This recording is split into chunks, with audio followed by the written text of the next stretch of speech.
Hello বন্ধুরা, আশা করি সবাই ভালো আছো। আজকে আমাদের পড়ার বিষয় হলো পদার্থের অবস্থা।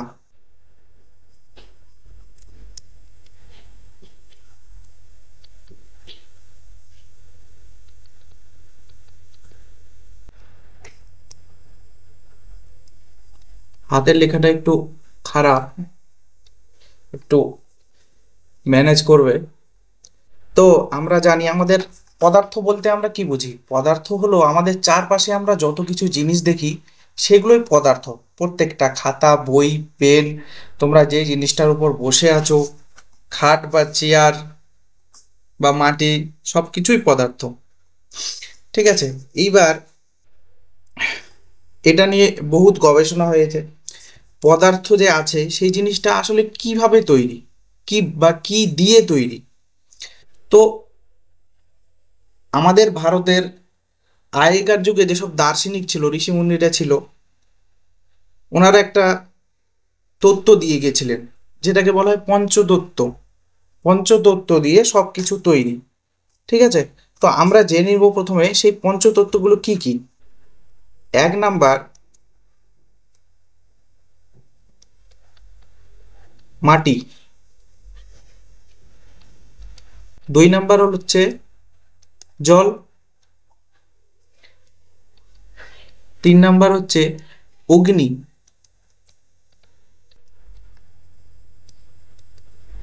চার নাম্বার হচ্ছে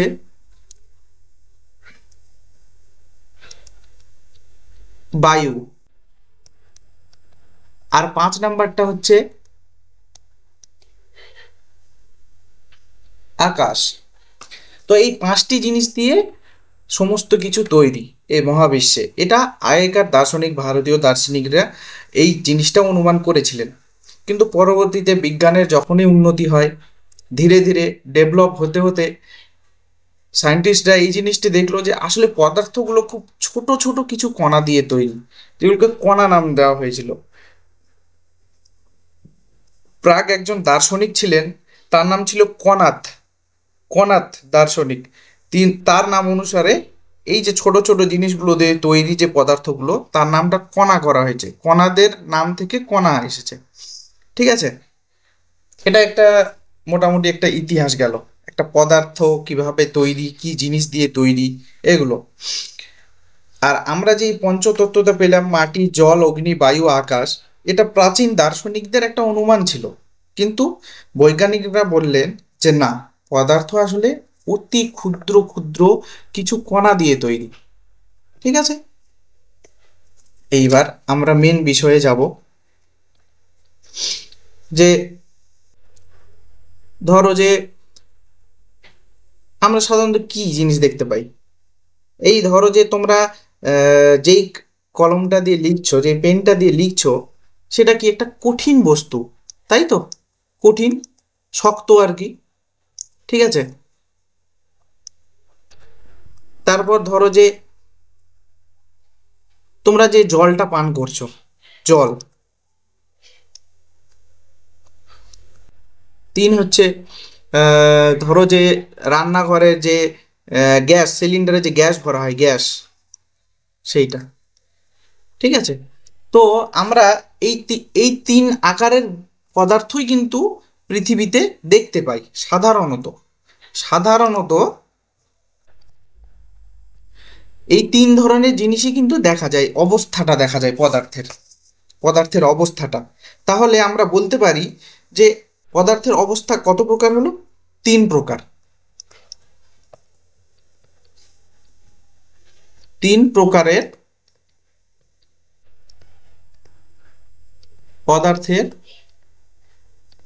অবস্থা দেখা যায় সাধারণত। এক নম্বরে আমরা কি বলবো? এই কঠিন।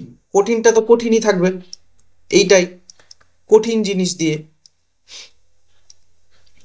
আর চলে আসবে জল। জলটা আসলে কি? এটাকে আমরা বলবো তরল। ঠিক আছে। আর তিন নাম্বারটাকে কি বলবো আমরা? এটা পয়েন্ট দিয়ে তোমরা অবশ্যই লিখবে এই জিনিসগুলো। প্রত্যেকটা ছোট ছোট জিনিস, এগুলো পরীক্ষায় আসলে খুব ছোট ছোট মিস্টেক হয়ে যায়। খুব সাধারণ জিনিস মনে হচ্ছে, কিন্তু পরীক্ষার সময় খুব মিস্টেক হয় জিনিসগুলো। ঠিক আছে। আরেকটা হলো গ্যাস। গ্যাসটাকে গ্যাসই বলবো। ঠিক আছে। এইবার সায়েন্টিস্টরা আরো রিসার্চ করলো, রিসার্চ করে কি পাওয়া গেল, যে এই যে ধরো যে এটা ধরো একটা কাঠের দণ্ড, এটা কাঠ, কাঠ, এটা কি, এটা তো আসলে কঠিন বস্তু, একটা কঠিন বস্তু। তো বলছে এটাও তো ছোট ছোট কণা দিয়ে তৈরি, কণা দিয়ে তৈরি, তাই তো।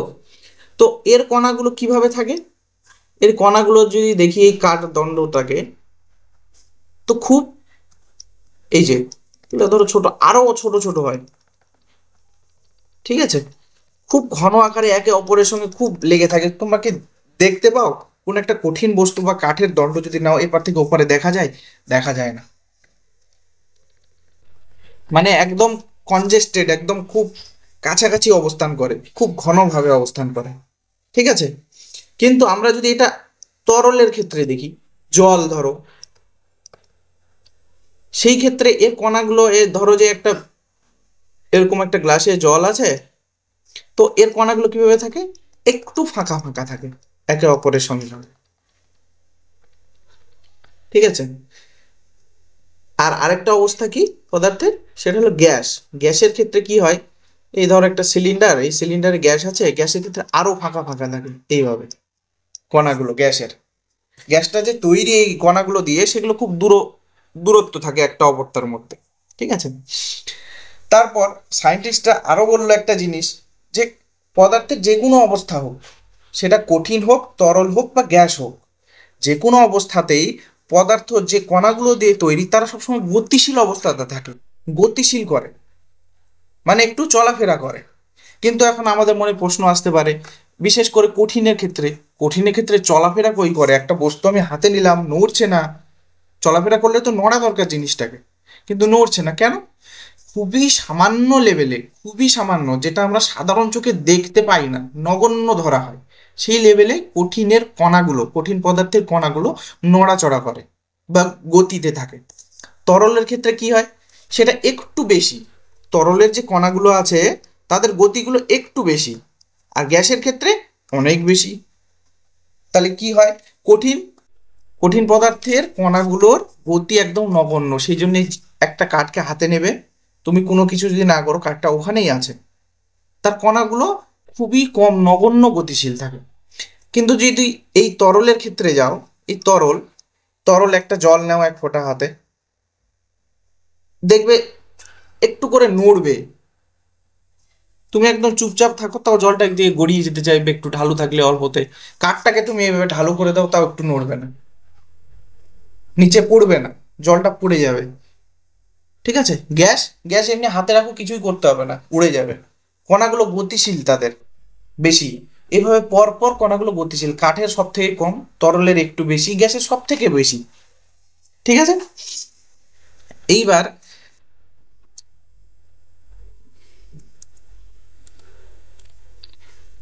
এই যে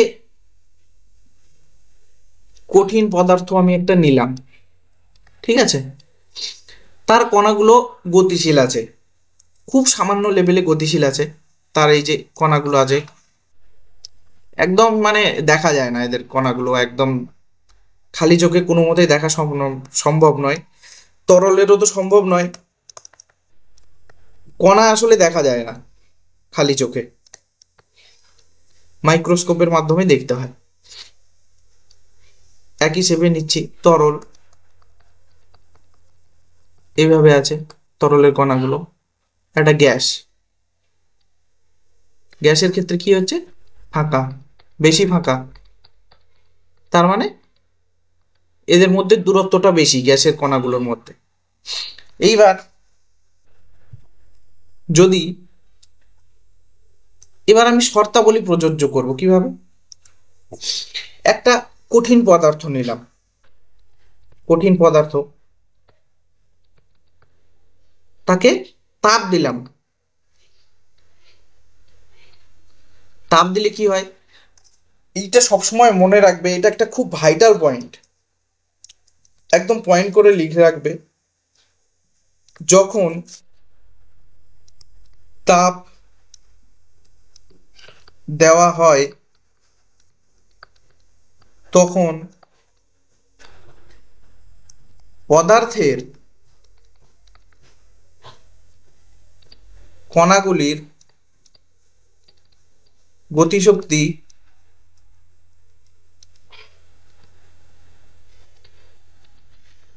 কি হয়, বৃদ্ধি পায়। এইবার আমি হিট দিলাম একটা কঠিন পদার্থকে, আমি একটা জেনারেল উদাহরণ নিয়ে চলছি, তাহলে তিনটা অবস্থাকে আমরা খুব সহজে বুঝতে পারবো। ঠিক আছে, এক মিনিট। ধরো একটা বরফ নিলাম, ঠিক আছে, বরফ। বরফ কি হলো, কঠিন, তো এটা কঠিন অবস্থা। এবার এখানে আমি তাপ দিলাম, তাপ দেওয়া হচ্ছে, তাপ, হিট, হিট। হিট দিলে কি হলো, এর যে পদার্থগুলো যে খুব কাছাকাছি কাছাকাছি কাছাকাছি ছিল, সেগুলো তাপে গতিশক্তি বেড়ে গেল, তাদের মধ্যে দূরত্বটা বাড়তে শুরু করলো, বাড়তে শুরু করলো। একটু যখন বেড়ে গেল তাদের দূরত্বটা,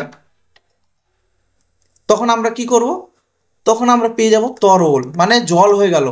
জল হয়ে গেল মানে কি বলতো, তাদের কণাগুলোর মধ্যে যে দূরত্বটা একটু বেড়ে গেল, তরলের ক্ষেত্রে একটু বেড়ে যায়, তরলে চলে আসলো, জল হয়ে গেল।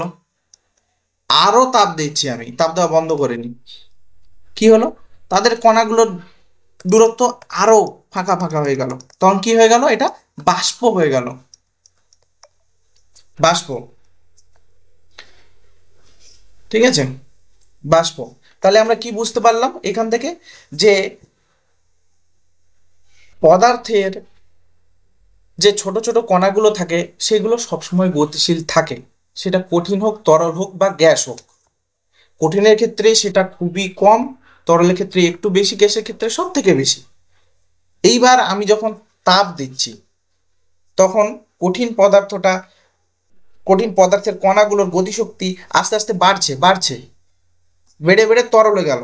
তরলটাকে আরো তাপ দিলাম, ওদের গতিশক্তি বাড়ছে বাড়ছে, বাড়তে বাড়তে তাদের মধ্যে ডিস্টেন্সগুলো, মানে খুব জোরে জোরে চলাফেরা করবে, তাদের মধ্যে ডিস্টেন্সটাও বেড়ে যাবে। একটা কণা একটার সঙ্গে ধাক্কা লাগছে, ডিস্টেন্সটা দূরে চলে যাচ্ছে, আস্তে আস্তে বাষ্প হয়ে গেল। এইভাবে পদার্থের অবস্থার পরিবর্তনগুলো হয়। এইবার আমরা একটা খুব ছোট্ট পয়েন্ট এখানে লিখে রাখবো,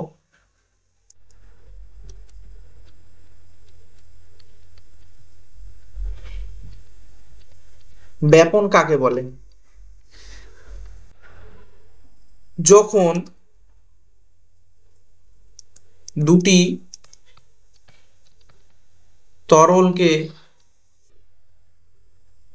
এখানে দুটি ভিন্ন ঘনত্বের, ঠিক আছে,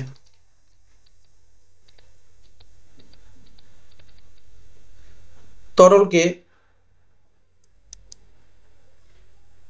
মেশানো হয় এবং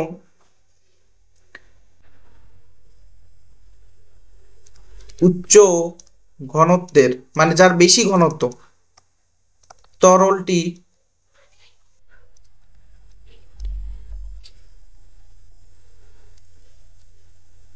কম ঘনত্বের তরলের দিকে যায়, তখন ব্যাপন বলি এটাকে। এটা তোমরা নিজের মতন করে ব্যাপন বলা হয়। ঠিক আছে, নিজের মতন করে এই পয়েন্টটাকে তোমরা অবশ্যই লিখে রাখবে। ঠিক আছে, মানে এই ব্যাপারটা কি হলো, যে একটা চিনি মেশালাম একটা জলে, আর একটা এমনি জল নিলাম, ঠিক আছে, ওটাকে দুটোকে একটা পাত্রে ঢাললাম, চিনিরটা বেশি ঘনত্ব, জলেরটা কম।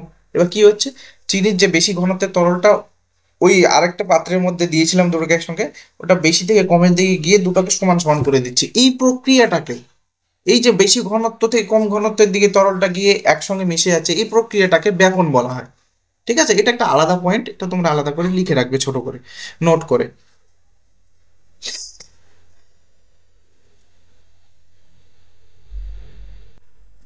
এইবার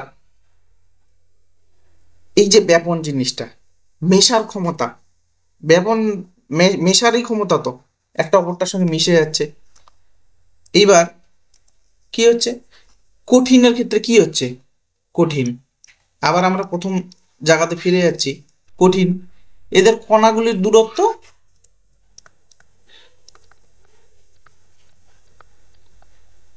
কম, একদম চাপাচাপি ভাবে আছে, এদের ব্যাপন করার ক্ষমতাও কম হবে, এদের দূরত্ব কম আছে, সহজে ছাড়ানো যাবে না। আর তরল কণাগুলির দূরত্ব একটু বেশি, তাহলে কি হচ্ছে? তরলের ব্যাপন করার বা মিশে যাওয়ার ক্ষমতাটা একটু বেশি, ঠিক আছে। আর গ্যাসের ক্ষেত্রে কণাগুলির দূরত্ব বেশি, সব থেকে বেশি, তাহলে কি হচ্ছে? গ্যাস খুব সহজে মিশে যাচ্ছে, দুটো গ্যাসকে নেব খুব সহজে মিশে যাবে, কারণ তাদের একটা কণা থেকে আরেকটা কণার দূরত্ব বেশি, দুটো গ্যাসকে মেশালাম একে অপরের মধ্যে ঢুকে মিশে যাবে জিনিসটা, ঠিক আছে। এইবার আমরা পরের পয়েন্ট যাব।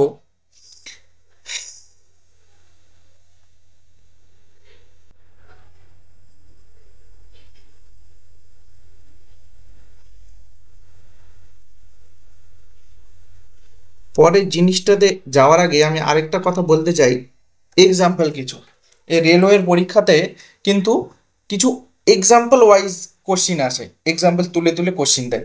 আমি যে এটা পড়াচ্ছি এটা সম্পূর্ণ তোমাদের পরীক্ষার ওরিয়েন্ট একদম, ঠিক আছে। প্রত্যেকটা এক্সাম্পলও পরীক্ষায় আসতে পারে। তো এই যে গ্যাস, পদার্থের তিনটা অবস্থা, কঠিন, তরল, গ্যাস। এবার কি হচ্ছে? গ্যাস, সরি,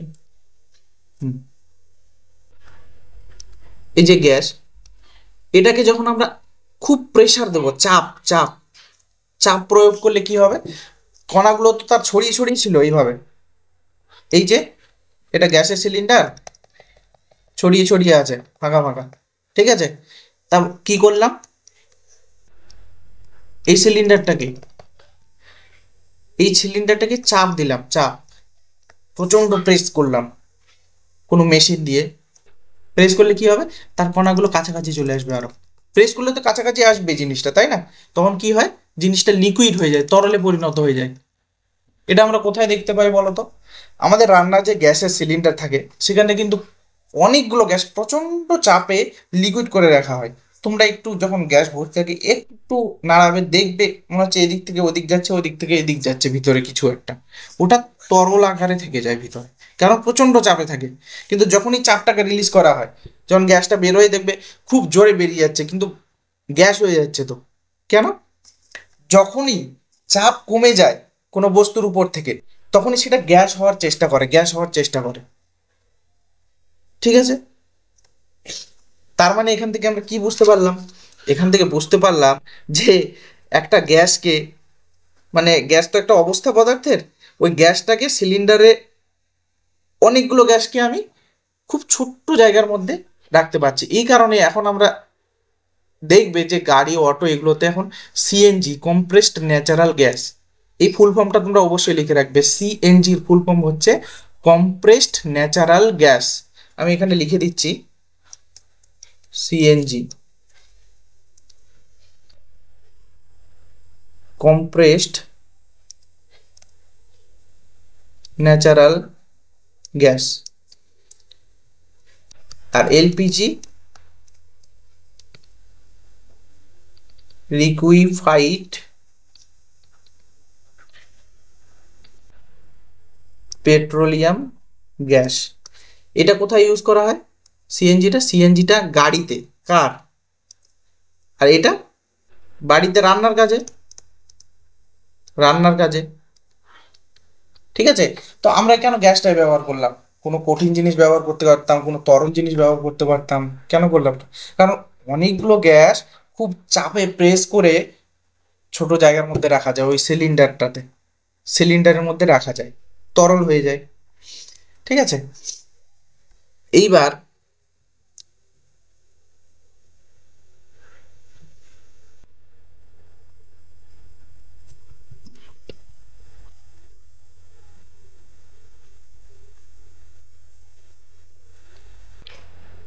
একটা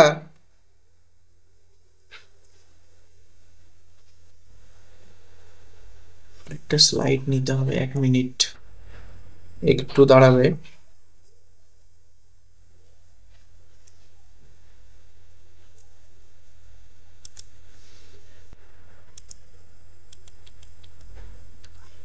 ওকে,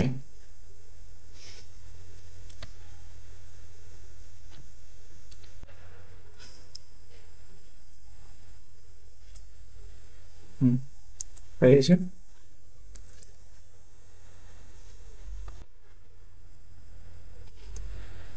হুম, তো আমরা এবার পড়বো আরেকটা টার্ম, সেটা হচ্ছে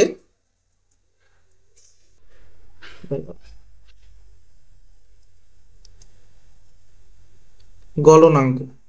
গলনাঙ্ক কাকে বলে? অঙ্ক, কথাটা থেকে শব্দটা থেকে বুঝতে পারি গলনের অঙ্ক, গলনাঙ্ক। তাহলে একটা নির্দিষ্ট চাপে, কত চাপে, সব এখানে আমি পয়েন্ট করে লিখছি, তোমরা একটা নিজের মতো করে পরে নোট বানাবে। ভিডিওটাকে অবশ্যই দুবার দেখতে হবে।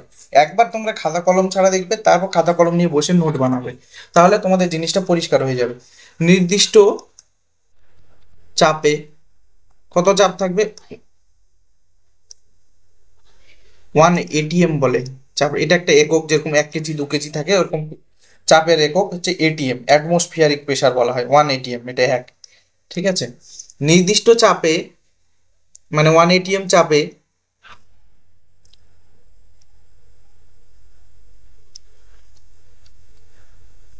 1 কেজি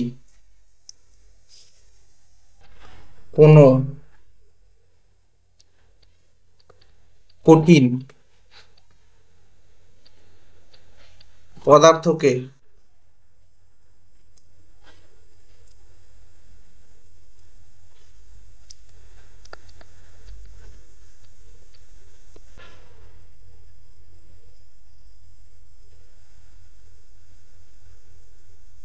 তরলে পরিণত করতে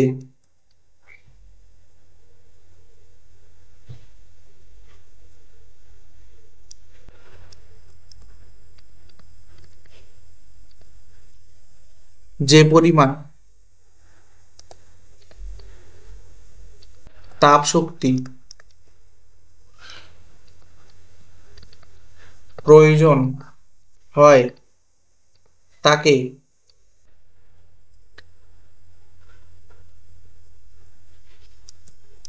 সেই পদার্থের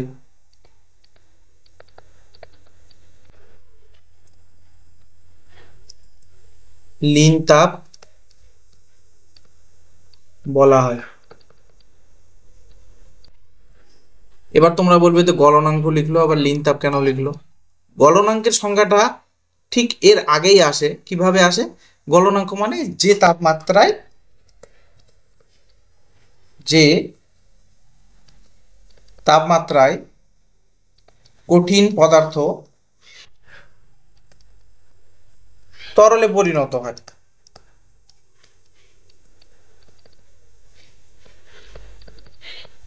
তাকে তার গলনাঙ্ক বলে। এটা সোজা কথায় তোমরা বোঝো, যে তাপমাত্রায় একটা কঠিন পদার্থ গলে যায় তাকেই তার গলনাঙ্ক বলে। আর লীন তাপ কাকে বলে তাহলে? একটা নির্দিষ্ট তাপে, এটা ভালো করে বুঝতে হবে, এটা খুব একটা কঠিন, একটু খ্যাচেমেচে ব্যাপার আছে।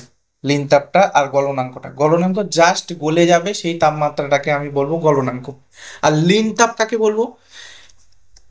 1 অ্যাটমসফিয়ার চাপে, 1 ATM চাপে 1 কেজি কোনো কঠিন পদার্থকে তরলে পরিণত করতে হবে, আর অবশ্যই সেই পদার্থটাকে তার গলনাঙ্কে থাকতে হবে। তাহলে যে পরিমাণ তাপ লাগবে সেটাকে আমি লীন তাপ বলবো। একটু অসুবিধা হচ্ছে মনে হয়, আমি জিনিসটাকে একটা উদাহরণ নিয়ে সহজ করার চেষ্টা করছি। বরফ, এটা কঠিন, এটা যদি তরল হয়ে যায় কি হবে? জলে পরিণত হবে। এইবার বরফের গলনাঙ্ক।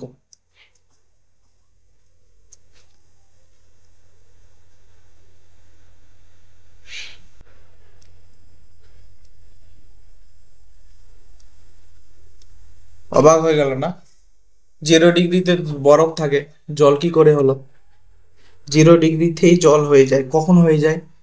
এর মধ্যে একটা লিনতাপ থাকে, একটা এক্সট্রা অংশ থাকে তাপের, সেই জিনিসটা জাস্ট বেরিয়ে গেলেই সেটা জলে পরিণত হয়ে যাবে। আর যদি সেটা থেকে যায় তার মধ্যে, এই বরফটার মধ্যে যদি সেই লিনতাপটা থেকে যায়, আমি উল্টো বললাম জিনিসটা, লিনতাপটা জাস্ট নিয়ে নিলেই সেটা জলে পরিণত হবে, আর লিনতাপটা যদি না থাকে তাহলে বরফে পরিণত হবে। কিরকম জিনিসটা? ধরো একটু বরফ নিলাম, এইবার সেইটাকে আমি তাপ দিচ্ছি, হালকা হালকা করে তাপ দিচ্ছি, জাস্ট সেটা জলে পরিণত হয়ে যাবে যখনই তার লিনটাপটা সেখান থেকে মানে অ্যাবজর্ব করে নেবে।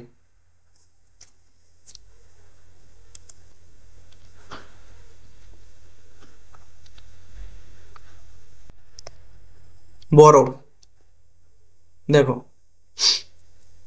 0 ডিগ্রি সেন্টিগ্রেড তাপমাত্রায় আছে, এটা বরফ হয়ে আছে। এইবার এটাকে হালকা একটু তাপমাত্রা দিতেই সেটা জলে পরিণত হয়েছে, কিন্তু এর তাপমাত্রা কিন্তু 0 ডিগ্রি থাকছে, জলেরও তাপমাত্রা 0 ডিগ্রিতে থাকছে, বরফেরও 0 ডিগ্রিতে থাকছে। কিন্তু এই যে তাপ দেওয়ার পরও এই তাপমাত্রা বাড়লো না জলটার, কোথায় গেল তাহলে তাপটা? একদম খুব সহজ ভাষায় বলছি, জিনিসটা বোঝার চেষ্টা করো।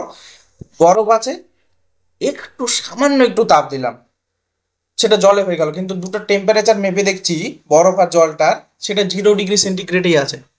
তাহলে আমি যে তাপটা দিলাম ওটা কোথায় গেল? জলে সেটা দেখার কথা ছিল তো, নেই। কোথায় গেল? লিন তাপ, ওটা ওর মধ্যে ঢুকে গেছে, জলটার মধ্যে। কার মধ্যে? জলটার মধ্যে। বরফ, তাপ দিলাম, সেটা জলে পরিণত হলো, কিন্তু টেম্পারেচার দুটো সেম, টেম্পারেচার দুটো সেম। তার মানে এখানে আমি লিন তাপ দিলাম, এইটাকে বলে লিন তাপ। জাস্ট মানে পদার্থের অবস্থার পরিবর্তন হচ্ছে, জাস্ট পদার্থটা অবস্থার পরিবর্তন হচ্ছে, কিন্তু তাপমাত্রার কোনো পরিবর্তন হচ্ছে না। জিনিসটা বোঝাতে পারলাম কি? পদার্থের অবস্থাটার জাস্ট পরিবর্তন হচ্ছে, কিন্তু তাপমাত্রার কোনো পরিবর্তন হচ্ছে না। সেই তাপটা, ওটাকে লিন তাপ বলছি, যেটা ঢুকে যাচ্ছে ওর মধ্যে, তরলের মধ্যে গিয়ে। তাহলে এটার শর্তটা কি? আমি বলে দিলাম, 1 atm চাপ থাকতে হবে, পদার্থটাকে তার গলনাঙ্কে থাকতে হবে, তাই তো?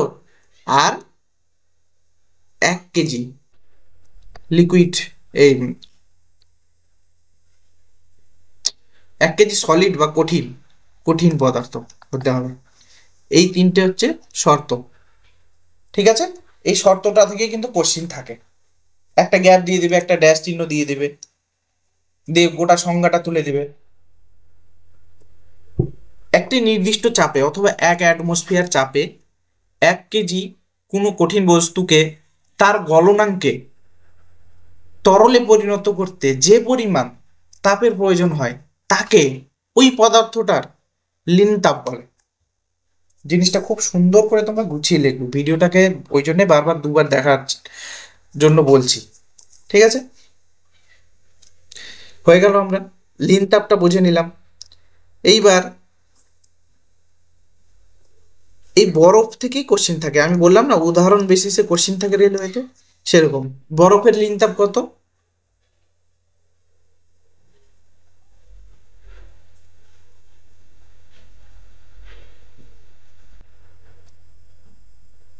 আমার ঠিক মনে পড়ছে না, এটা আমি পরে বলবো। বরফের লিন তাপটা 1 পয়েন্ট, এটা আমি পরে দেখে বলবো অবশ্যই, ঠিক আছে?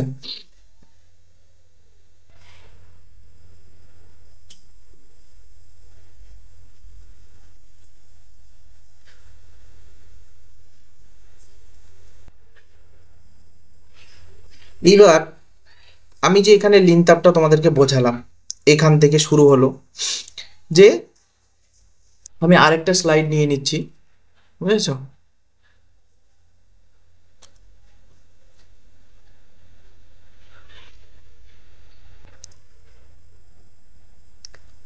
বরফ,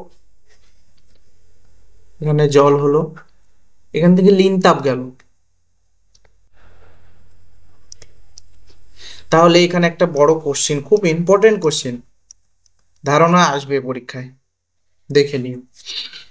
যে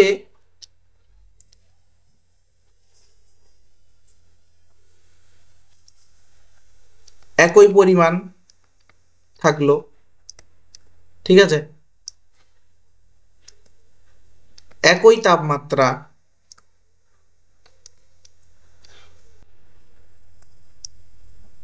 বরফ ও জল নিলাম, দুটো আলাদা আলাদা, ঠিক আছে। তাহলে তোমরা বুদ্ধি করে বলো দেখি, বরফ আর জল এই দুটোর মধ্যে কোনটাতে শক্তি বেশি থাকবে, এনার্জি কোনটাতে বেশি থাকবে, কি মনে হয়? কোনটাতে শক্তি বেশি থাকবে? কোনটাতে? এদিকে দেখো, জলে থাকবে। কেন? কারণ এটারও তাপমাত্রা 0 ডিগ্রি, এটারও তাপমাত্রা 0 ডিগ্রি, কিন্তু এই যে লিন তাপটা এখান থেকে বেরিয়ে এখানে ঢুকে গেল, এই যে লিন তাপের এনার্জিটা এটা কোথায় যাবে? এর মধ্যে স্টোর থাকে, জলের মধ্যে। সুতরাং একই তাপমাত্রা যদি হয়, একই পরিমাণ যদি হয়, আর সেটা বরফ জল দুটো আলাদা আলাদা হয়, তাহলে জলে বেশি শক্তি থাকে। এটা একটা খুবই ইম্পর্টেন্ট কোশ্চেন, অবশ্যই তোমরা নোট করে এটা লিখে রাখবে। একই তাপমাত্রায় বরফ ও জলের মধ্যে যদি তুলনা করা হয়, তাহলে জলে অবশ্যই শক্তি বেশি থাকে, এনার্জি বেশি থাকে, ঠিক আছে।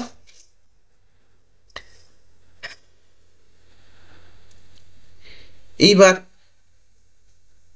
গলনাঙ্ক শেষ হয়ে গেল। এবার শুধু তো গলেই যায় না, ফুটেও তো যায় জিনিস, স্ফুটনাঙ্ক। এবার আমরা পড়বো তাহলে স্ফুটনাঙ্ক।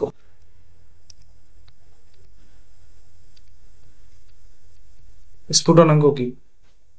আরে বাবা, এটা তো এর থেকে বোঝা যাচ্ছে, তরল থেকে,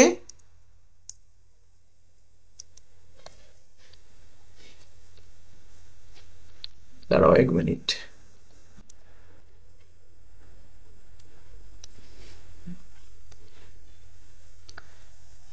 গ্যাস, তরল থেকে যখন গ্যাস হচ্ছে, যেই তাপমাত্রাটা নিচ্ছে, যেই তাপমাত্রাটা নিচ্ছে তরল থেকে গ্যাসে হওয়ার জন্যে, তরল থেকে গ্যাসে হওয়ার জন্য যেই তাপমাত্রাটা লাগছে সেটাকে তার স্ফুটনাঙ্ক বলা হয়। তরল থেকে গ্যাসে পরিণত হওয়ার জন্য যেই তাপমাত্রা প্রয়োজন হয়, তাকে সেই তরলটা স্ফুটনাঙ্ক বলে, ঠিক আছে, তাকে তার স্ফুটনাঙ্ক বলে। তরল থেকে গ্যাসে পরিণত হতে যে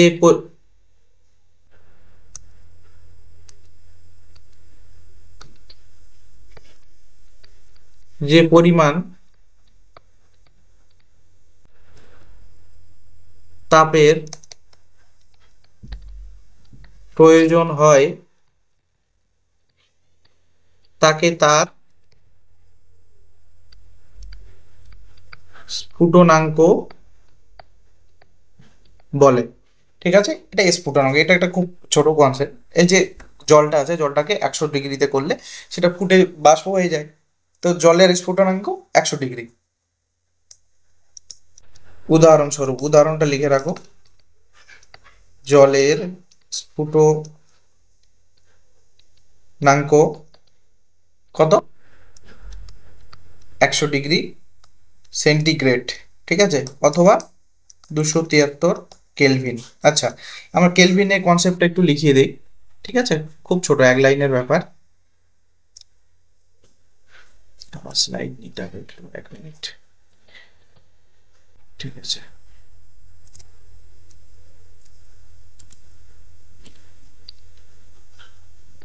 হুম, তাহলে কি মানে,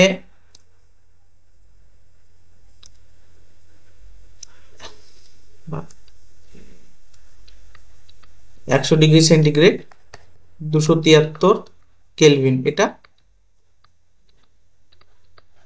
স্ফুটনাঙ্ক জলের, মানে এই তাপমাত্রায় ফুটে জলটা বাষ্পে পরিণত হয়। তাহলে কি হচ্ছে, সূত্রটা এখানে লিখে রাখো, খুব ছোট সূত্র, কেলভিন থেকে সেন্টিগ্রেডে যাওয়ার। কেলভিন সমান সমান 100 plus degree centigrade, 100 plus degree centigrade. দাঁড়া, এটা পরিষ্কার করে লিখে দিই একটু।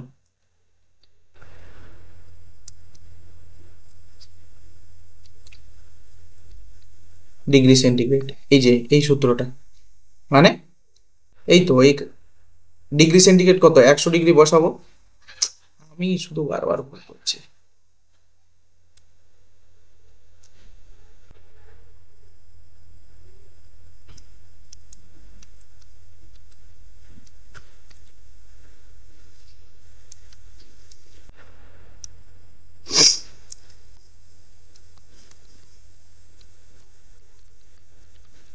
এই যে এটা 300 হবে, 373, ঠিক আছে।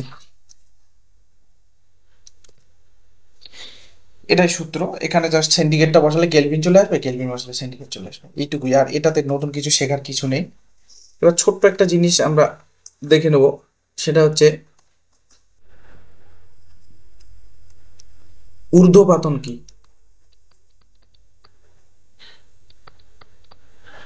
ঊর্ধ্বপাতন পয়েন্ট করে লিখে নাও। কোনো, আমরা সাধারণত কি দেখি, যে সলিডটাকে প্রথমে তাপ দিলাম, মানে কঠিন পদার্থকে তাপ দিলে তরলে গেল, তরল থেকে আরো তাপ দিলাম, সেটা বাষ্পে বা গ্যাসে পরিণত হলো। কিন্তু কিছু কিছু স্পেশাল পদার্থ আছে যেগুলোকে, যার কঠিন অবস্থাকে তাপ দিলে ডাইরেক্ট সেটা গ্যাস হয়ে উঠে যায়, তরলে যায় না। মানে কঠিন ছিল, তরল, তারপর গ্যাস হতো, কিন্তু কঠিন থেকে ডাইরেক্ট তরল না হয়ে গ্যাস হয়ে যায়। তো কোনো পদার্থের ডাইরেক্ট আর কি কঠিন থেকে গ্যাস অবস্থার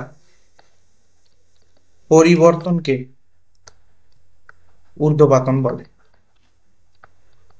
ঠিক আছে, এটা খুব সামান্য, যেরকম এক্সাম্পল কর্পূর থাকে, কর্পূর দেখেছো তোমরা, কর্পূর কি হয়, এমনি বাতাসে রাখলে উড়ে যায়, ন্যাপথলিন রাখলে তরল হয় কি, ডাইরেক্ট উড়ে যায়, হারিয়ে যায় কিছুদিন পর।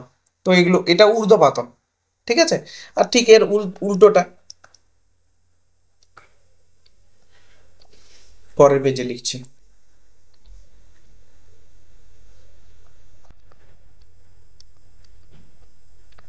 অবক্ষেপণ। অবক্ষেপণ কি, ঊর্ধ্বপাতনের ঠিক উল্টোটা। গ্যাস, ওটাকে আমি ঠান্ডা করলাম, ডাইরেক্ট সলিড কঠিন হয়ে যাচ্ছে, মাঝখানে তরলের কোনো কাহিনী নেই এখানে।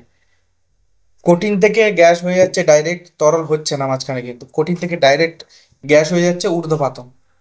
আর গ্যাস থেকে ডাইরেক্ট কঠিন হয়ে যাচ্ছে, তরলে যাচ্ছে না, গ্যাস থেকে ডাইরেক্ট কঠিনে, তাহলে অবক্ষেপণ।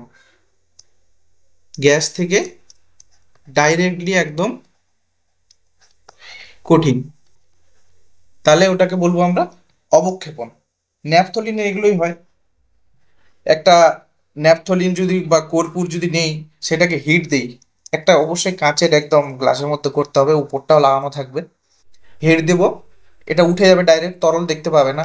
উপরে যেটা থাকবে ছাদের মতো, যেটা ঢাকনা থাকবে, ওখানে কিন্তু জমে যাবে, উপরে আবার কঠিন হয়ে যাবে। যখন ঠান্ডা থাকে, ঠান্ডা করে নেওয়া হবে উপরে ঢাকনাটাকে, উপরে কঠিন অবস্থায় জমে যাবে, তরল কিন্তু হবে না। তো আমরা এই বিষয়গুলো আজকে জানলাম। আমরা এবার খুব শর্টে জিস্ট টোটাল যে পড়লাম আজকে সেটা জেনে নেব। পদার্থ, পদার্থের তিনটে অবস্থা, কঠিন, তরল, গ্যাসীয়।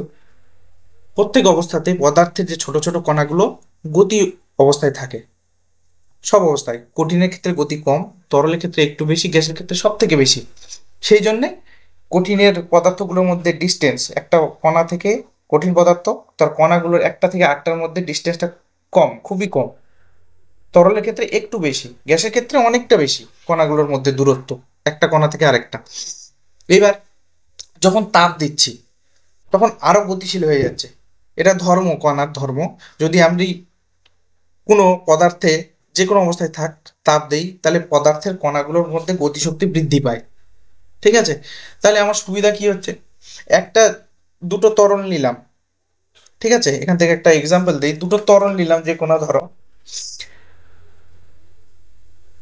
মিশছে না, তরল দুটো ঠিকঠাকভাবে মিশছে না, আমি দেখতে পাচ্ছি দুটো কালার নিলাম, কি হবে, একটু হিট দিয়ে দাও, একটু গরম করে দাও, দেখুন ফাটাফাট মিশে যাবে। যেরকম চিনি, মিষ্টির দোকানে যখন মিষ্টি করা হয় তার আগে চিনিগুলো গোলা হয়, তখন দেখবি তাপ দেওয়া হয় কেন, নির্দিষ্ট পরিমাণ চিনি মিশে যাওয়ার পরে সে একটা হাঁড়িতে জল নিয়েছে, চিনি নিয়েছে, মিশে যাওয়ার পর আর মিশতে চায় না, তাপ দিয়ে দিলে কি হয়, কণাগুলো আরো জোরে ছোটাছুটি করে, তাহলে বেশি পরিমাণ চিনি মিশে যেতে পারে। এটাই কনসেপ্ট ওখানে। ঠিক আছে? তো ওটা হয়ে গেল, তাপ দিলে কণাগুলোর গতি বৃদ্ধি পায়, তাহলে মিশতে সুবিধা হয়, মেশানো সুবিধা হয়, একটা পদার্থকে আর একটা পদার্থের সঙ্গে মেশাতে সুবিধা হয় তাপের মাধ্যমে, তাপ দিলে সেই জন্য খুব তাড়াতাড়ি মিশে যায়। ঠিক আছে? এবার আমরা বাড়িতে বা আজকাল সিএনজি অটো ওগুলো দেখেছো, সিলিন্ডার ইউজ করছি, গ্যাস কেন ইউজ করছি, অনেকগুলো গ্যাস খুব ছোট একটা জায়গাতে কম্প্রেস করে চাপ দিয়ে ছোট করে রেখে দেওয়া যাচ্ছে। গ্যাসকে চাপ দিলে গ্যাস তো অনেক দূরে দূরে ছড়িয়ে থাকে, কণাগুলোর দূরত্ব, ওকে চাপে আরো এগিয়ে চলে চলে আসা হচ্ছে। কঠিন পদার্থকে আর কত ছোট করবো, তাদের মধ্যে ডিস্টেন্সই তো নেই, একদম নগণ্য ডিস্টেন্স কণাগুলোর মধ্যে। গ্যাসের মধ্যে অনেক ডিস্টেন্স, ওই জন্য অনেক গ্যাসকে একসঙ্গে কম্প্রেস করে ঢুকিয়ে নেওয়া হচ্ছে, সিলিন্ডারে ইউজ করা হচ্ছে অনেকগুলো, সেই কারণে ওটা ইউজ হচ্ছে এখন। ঠিক আছে? এবার আমরা চলে আসবো গলনাঙ্কে। গলনাঙ্ক কি? গলনাঙ্ক হলো কঠিন থেকে তরলে যেতে গেলে যেই তাপমাত্রাটা লাগে, সেই তাপমাত্রাটাকে ওই তরলটারই, নির্দিষ্ট তরলটারই গলনাঙ্ক বলা হয়। ঠিক আছে? জলের ক্ষেত্রে একটা, তেলের ক্ষেত্রে আরেকটা হবে গলনাঙ্ক। তেলকে বেশি তাপ দিতে হবে তাহলে উড়বে, জলকে অল্প তাপ দিলে সেটাই, সরি, কঠিন কঠিন। গলনাঙ্ক কঠিন পদার্থ থেকে গ্যাসে, তরলে, কঠিন থেকে তরলে করতে যেই পরিমাণ তাপ লাগে সেটাই তার গলনাঙ্ক। আর লিন তাপটা কি?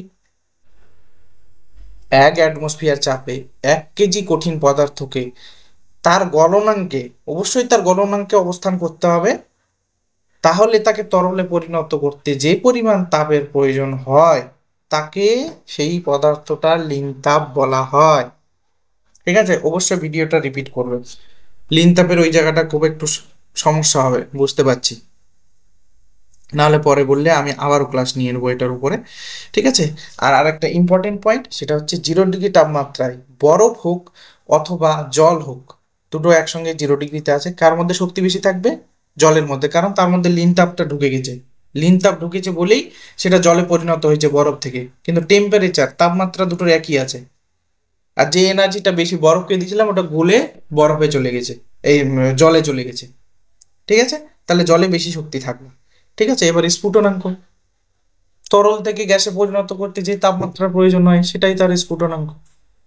ঊর্ধ্বপাতন, কঠিন থেকে ডাইরেক্ট গ্যাসে ঊর্ধ্বপাতন হয় না, এই প্রক্রিয়াটাকে বলে ঊর্ধ্বপাতন, কঠিন থেকে তরল না হয় ডাইরেক্ট গ্যাসে। আর গ্যাস থেকে উল্টোটা যদি হয়, গ্যাস থেকে ডাইরেক্ট কঠিনে চলে আসে, তরল না হয়, তাহলে এটাকে অবক্ষেপণ বলে। ঠিক আছে? আজকে এখানকার মতো এখানেই থাকলো।